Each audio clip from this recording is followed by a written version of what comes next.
Friot, merci d'avoir accepté pour la deuxième fois notre invitation. Merci de l'inviter, oui, bien sûr. Vous avez travaillé sur les institutions de la sécurité sociale et vous essayez de comprendre un peu leurs mécanismes et les possibilités dont elles sont porteuses. Moi j'aurais voulu qu'on revienne avant d'attaquer ce qui va être l'os dur de la journée d'aujourd'hui, donc la question de la propriété. Mais je voudrais qu'on revienne d'abord sur quelque chose qui me semble un peu transversal dans votre réflexion, qui est l'idée de finalement la personne qui décide, enfin le groupe social qui décide qu'est-ce qui est une valeur économique ou pas, est le groupe social qui est dominant, et il est dominant parce qu'il définit qu'est-ce qui est une valeur économique ou pas. Alors c'est une façon effectivement d'aborder en tapant tout de suite dans le dur quelque chose qui est un non-dit dans le débat public, qui est la question de la valeur économique. Parce que quand on produit, l'activité de produire un bien ou un service, il y a deux dimensions à la production. Il y a le fait que ce bien ou ce service, ce cahier, ces lunettes ou un service quelconque d'accompagnement de personnes, choses comme ça, bon, a une valeur d'usage. Ça sert à quelque chose et c'est ce qui nous constitue d'ailleurs comme humanité que de produire les valeurs d'usage qui à la fois humanisent le monde et nous humanisent nous, parce qu'on ne fait humanité que dans cette confrontation à la nature et à l'autre dans la production de valeurs d'usage. Donc ces valeurs d'usage, elles sont définies par rapport à l'utilité de la chose. Quelque chose qui est utile. Voilà, par rapport à l'utilité de la chose. Un œuf n'a pas la même utilité qu'une boule, et on ne joue pas aux boules avec des œufs, enfin, etc. Bon, la valeur d'usage, c'est une chose, mais ce n'est pas la seule dimension de la production. Sur la valeur d'usage, on peut se mettre d'accord. On peut se mettre d'accord sur le fait qu'il vaut mieux ne pas polluer que polluer, qu'il vaut mieux faire des choses qui sont durables que des choses qui se cassent le lendemain, etc. etc. Mais faire société, c'est pas simplement produire des valeurs d'usage. Ce serait un rêve paradisiaque peut-être de faire société dans lequel chacun produit à sa mesure et reçoit selon ses besoins dans la transparence des valeurs d'usage. Sauf que c'est pas comme ça que les sociétés fonctionnent. Et qu'il y a une deuxième dimension dans l'activité de production. Et cette deuxième dimension, là, fait intervenir la question de la violence et du pouvoir. D'accord. Et des rapports de pouvoir qu'il faut gérer si l'on veut faire société. Faire société, c'est pas simplement produire les biens dont on a besoin. Il y a énormément d'illusions aujourd'hui dans les milieux marqué à juste titre par l'urgence écologique, sur le fait qu'on peut faire société en se mettant d'accord sur les biens qu'on va produire. C'est pas comme ça qu'on fait société. Pour vous, il y a une violence irréductible dans la société qu'il faut gérer absolument. Absolument, oui. Faire société, c'est pas faire communauté comme une communauté monastique où on dit voilà, il y en a marre de la violence, on va faire des choses entre nous dans la transparence des valeurs d'usage, on va travailler de nos mains, on va être dans le local, il n'y aura pas de hiérarchie, il n'y aura pas de monnaie, il n'y aura rien de tout cela. Ça, c'est faire communauté, et je crois qu'il faut qu'il y ait ce genre de témoignage. J'y crois personnellement. Mais faire société, c'est un peu plus compliqué. C'est affronter une autre dimension de la production, c'est que quand on produit, il y a des rapports de pouvoir qui font que les productions vont plus ou moins valoir. Non pas en fonction de leur utilité,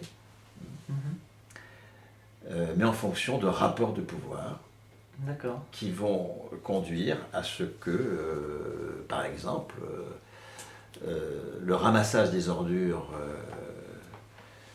qui est, je ne suis pas spécialiste de la question, mais enfin qui est au moins aussi utile pour la santé publique que les hôpitaux, bien le ramassage des ordures vaudra moins que que la production de santé. D'accord, et donc les gens qui le font seront moins payés.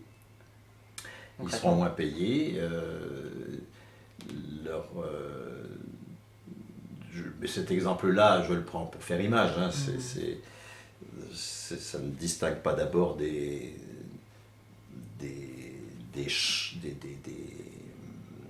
types d'activités. Hein, parce que à l'intérieur de la production de santé, certaines activités sont réputées beaucoup valoir et d'autres fort peu, enfin, etc.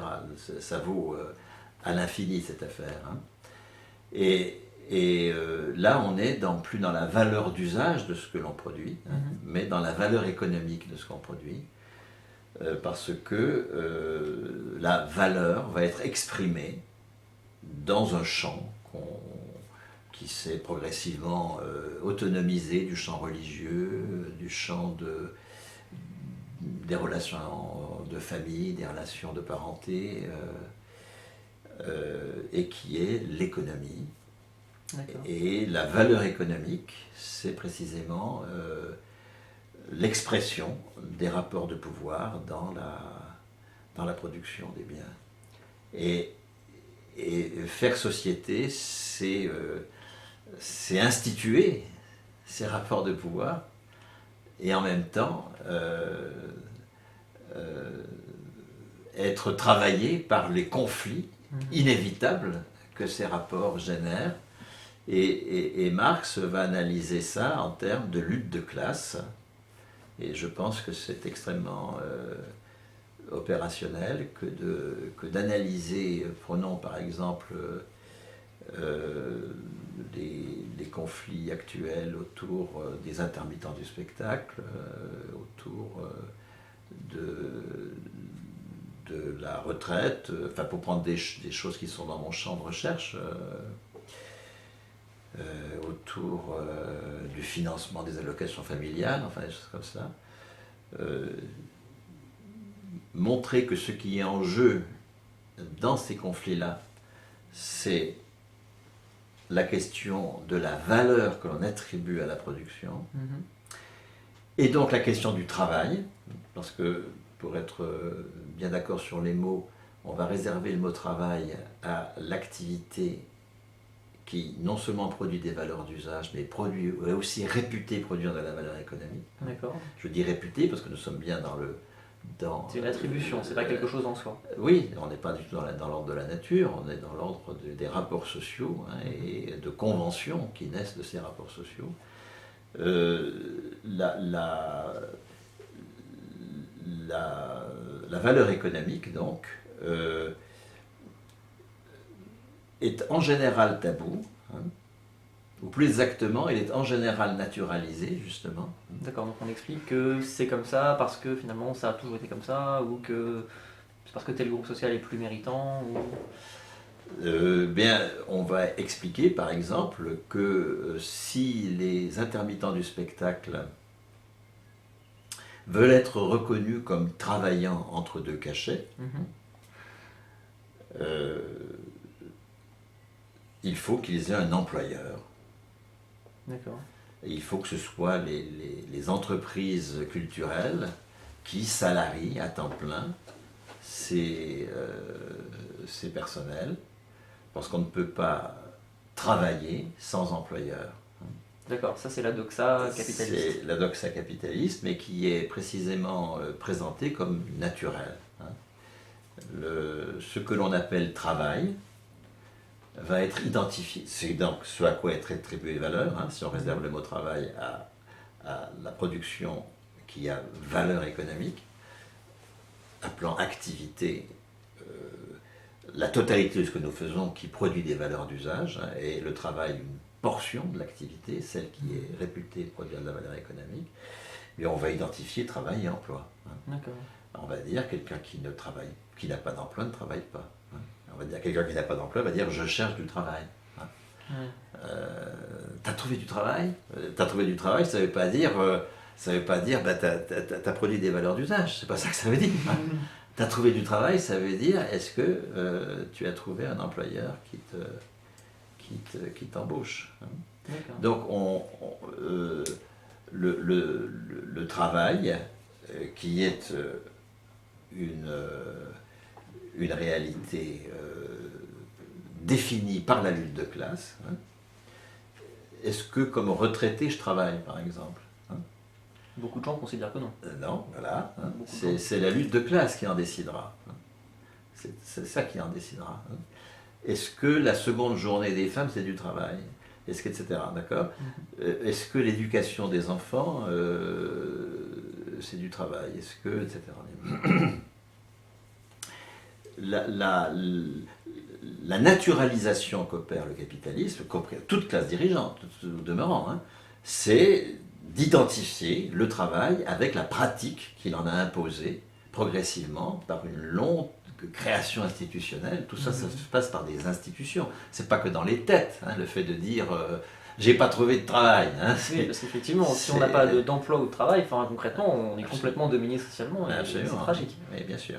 Donc là, il a fallu construire. Hein, bon, il y a tous les travaux qui ont été faits sur l'origine du capitalisme, comme justement expropriation de gens qui du coup doivent aller sur un marché du travail puisqu'ils sont expropriés de leurs outils de production, avec les enclosures, avec tout cela, à la fin du commun, d'accord. Mais il y a d'autres formes aussi d'origine du capitalisme possible selon les pays. En tout cas, la naturalisation donc consiste à poser comme relevant de la nature la violence inhérente à la pratique capitaliste du travail. Donc le marché du travail, la propriété lucrative, la mesure de la valeur par le temps, le crédit. Tout ça ne sont pas des objets naturels. Absolument pas, ce sont de longues constructions sociales. Et sortir du capitalisme, c'est précisément ce qui est un enjeu pour moi décisif, c'est de ça qu'il s'agit maintenant.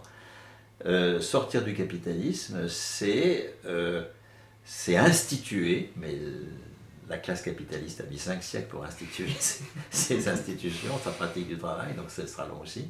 C'est instituer une autre pratique du travail à partir du salaire à vie, à partir de la propriété, des usages des outils de travail, à partir de la mesure de la valeur par la qualification du producteur, à partir de la suppression du crédit et du financement de l'investissement par une cotisation économique ou par la création monétaire sans crédit.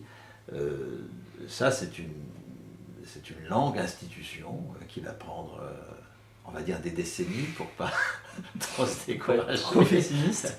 Mais enfin, à mon avis, ça prendra des siècles. Mais pas des siècles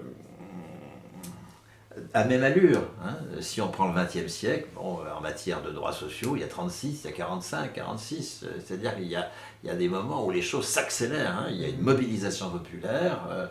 Donc ce temps long, nécessairement long, du changement de la pratique du travail, qui est pour moi l'enjeu de l'émancipation, hein, ce temps long n'est pas du tout un temps homogène, hein, et c'est pas du tout par des réformes graduelles qu'on va y arriver. Oui, hein.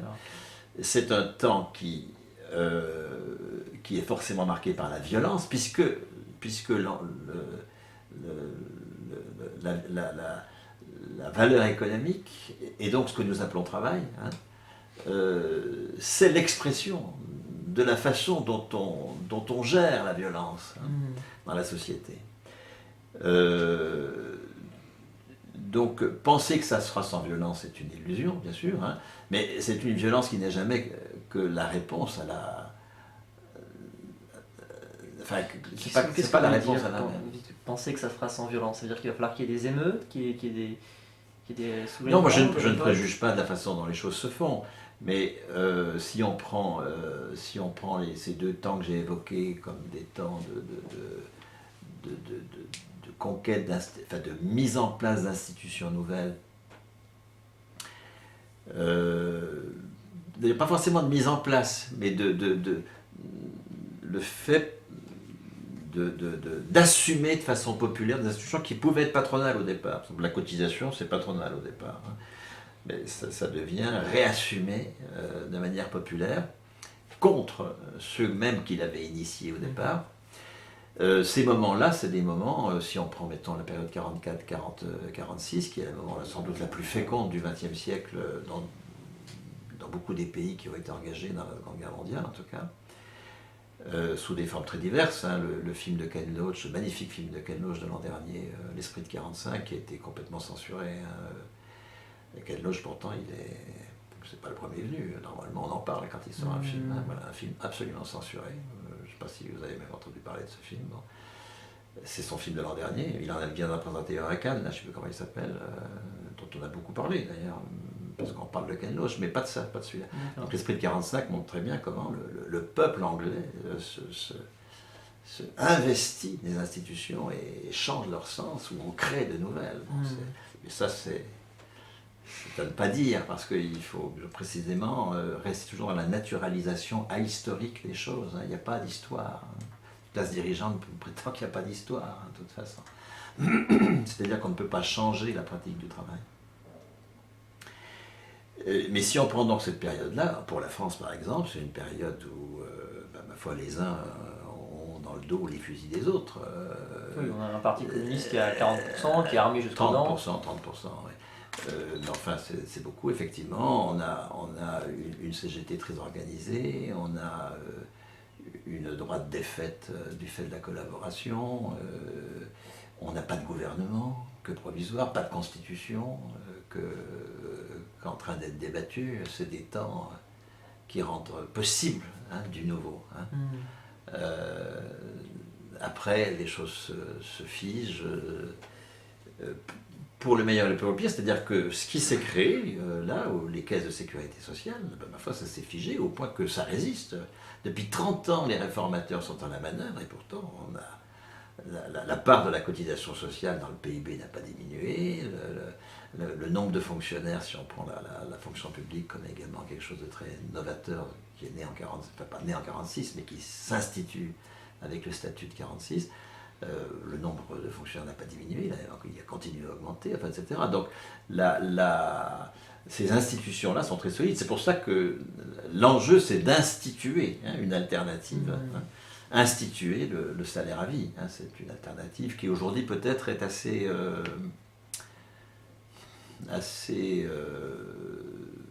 crédible.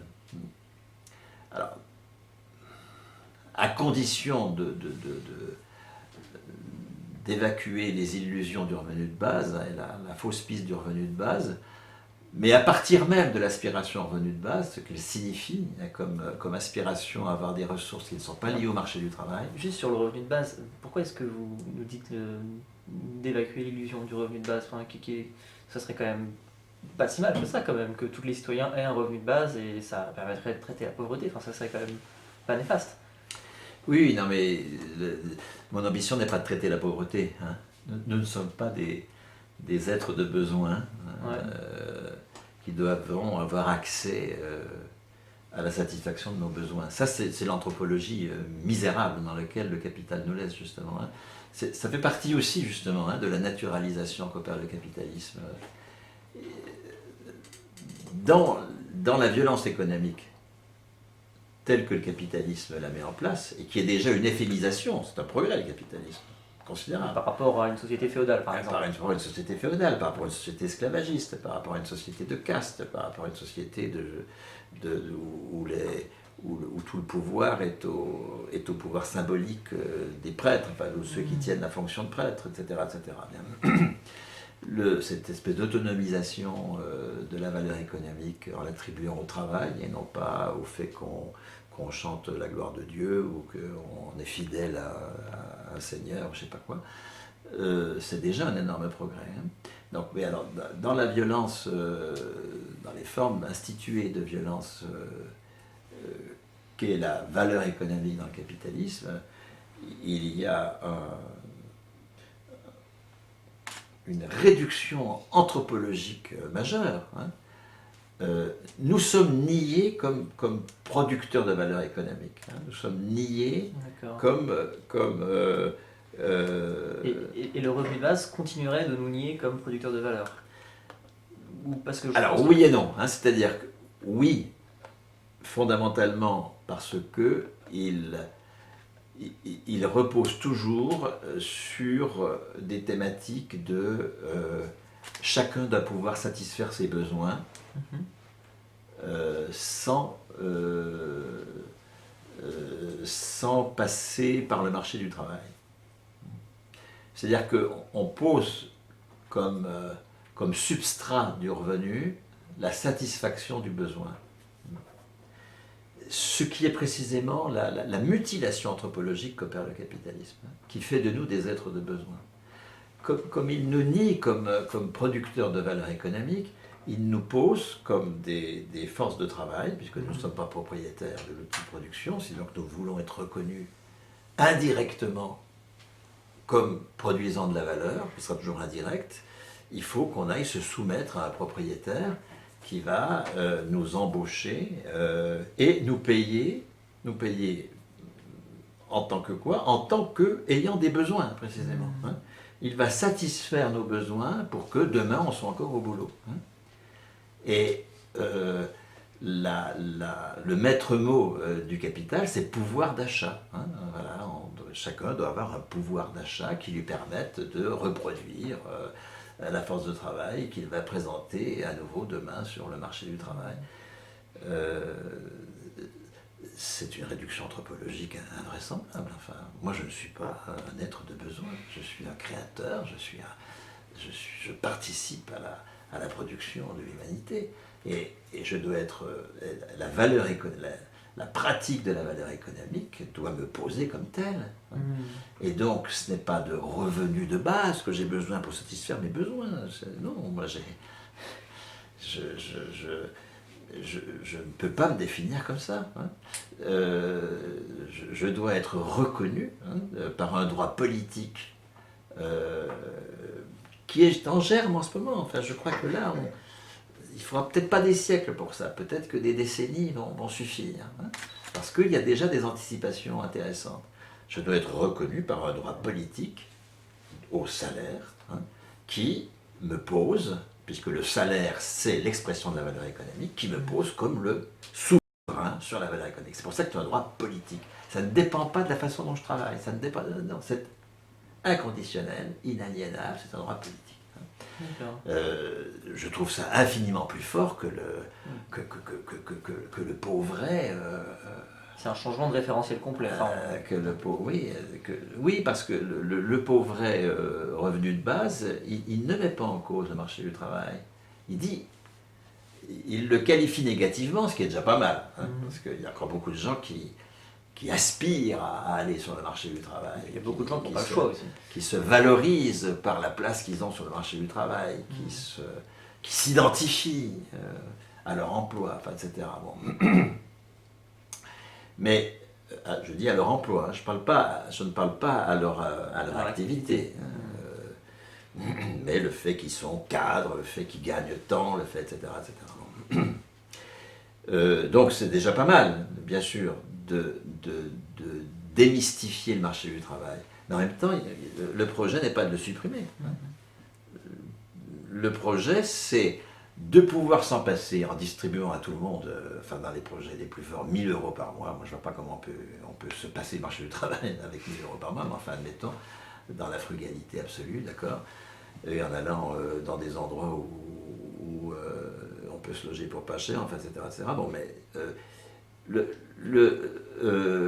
mais du coup, il faut une bagnole, enfin bref, à 1 000 € par mois, tout ça ne paraît pas tenable, mais qu'importe. Tous ceux qui de toute façon ne se contenteront pas de 1 000 € par mois, il faudra bien qu'ils aillent sur le marché du travail.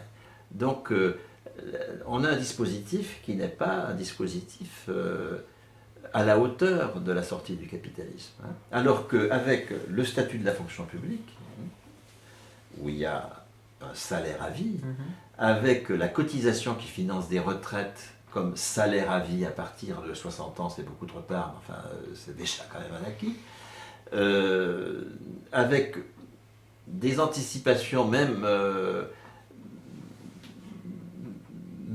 très contradictoires, hein, comme les intermittents du spectacle, où on a une couverture par du salaire, hein, de temps hors emploi. On est en train de poser les institutions, des débuts d'institutions, encore une fois, tant qu'il n'y aura pas d'institutions généralisées, ça restera minoritaire et fragile, mais des débuts d'institutions d'une autre matrice du travail que l'emploi, hein, d'une autre matrice du travail que le marché du travail, le salaire à vie. D'accord.